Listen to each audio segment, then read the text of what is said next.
What's up, you Washington football maniacs? The Washington Commanders have signed tight end Zach Ertz to a 1 year, $5 million contract. So we're going to analyze that and more next on Washington Football Maniacs. So if you're not a member of the Washington Football Maniacs, definitely consider becoming a member, man, because going into the offseason, free agency, the draft, we have a lot of good content coming your way. So definitely rock with us heading into the 2024 season. So let's get into it.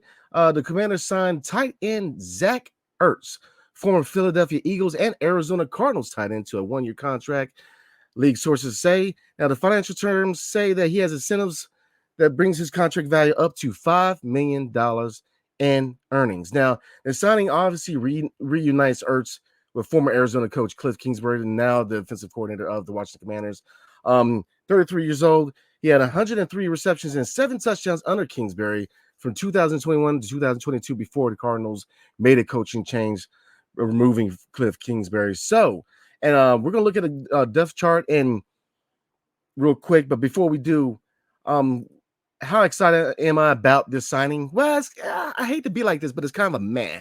You know what I mean? Because on one hand, do I see Zach Ertz as an upgrade over Logan Thomas? Yeah, I mean, I do see him as a slight upgrade over Logan Thomas because Logan Thomas just wasn't it, man.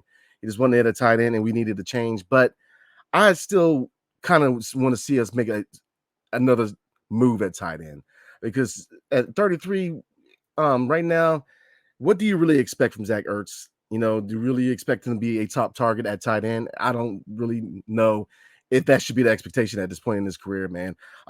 Obviously his familiarity with the system gives him a leg up, but I think we still need to go out there and go get another tight end, man. But you know, again, I mean, let's take a look at the depth chart because you know depth is a good thing, and if you look at tight end, obviously right now Zach Ertz is slotted to be the starter, but John Bates, we know he's more of a blocker, a blocking tight end.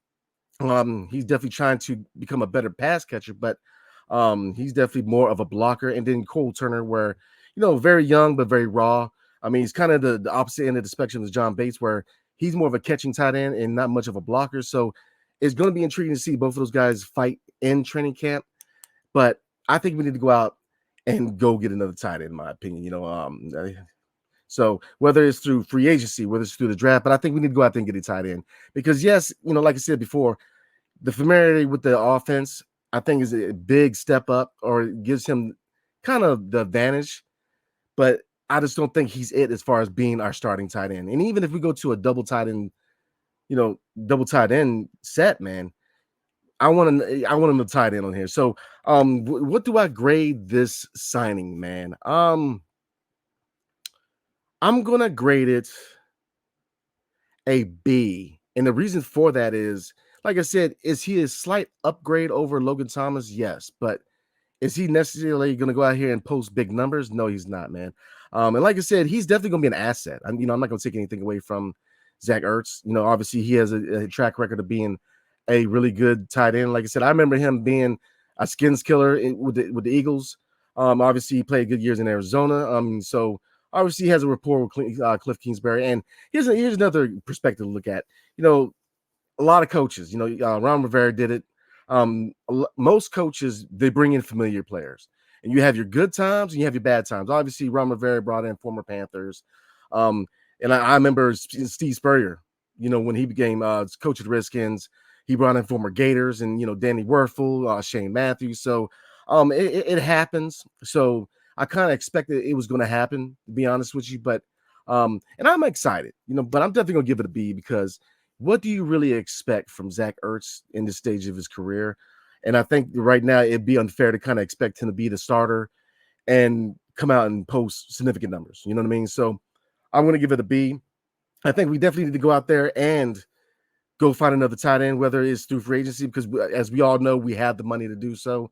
We're number one in the NFL in cap room, so we can definitely go out there and get a tight end. And me and Greg, we're going to be doing an episode on tight end candidates in free agency and tight end candidates in the draft because, like I said, getting close to the draft, getting close to the free agency, or free agency is here, man. But probably next week we're gonna do a lot. We're gonna do some videos on draft and free agency, breaking down by position. So we're definitely gonna give you guys a lot of candidates who we should sign at tight end, or who we should look at in the draft at tight end. So, like I said, it's gonna be quick and to the point, but definitely welcome to DC, Zach Ertz. And again, y'all, I do believe he's gonna be an asset, but I don't think we're done building up the tight end room. I think we need to go out there and find our number one guy. And like I said, if you look at the depth charts, man, this really puts pressure on John Bates and Cole Turner, because depth's a good thing till it's not, right? But we definitely have the depth. I think that all three guys on the roster can play, but we still need to go out there and find that number one tight end. So quick and to the point. Appreciate you guys, man. Definitely like, subscribe, comment below. Let me know what you guys think. Are you guys excited? Are you kind of mad? Do you not like it? Definitely let us know what you guys think about the signing up Zach Ertz. So again, appreciate you guys. Until the next time, hail to the Commanders and peace.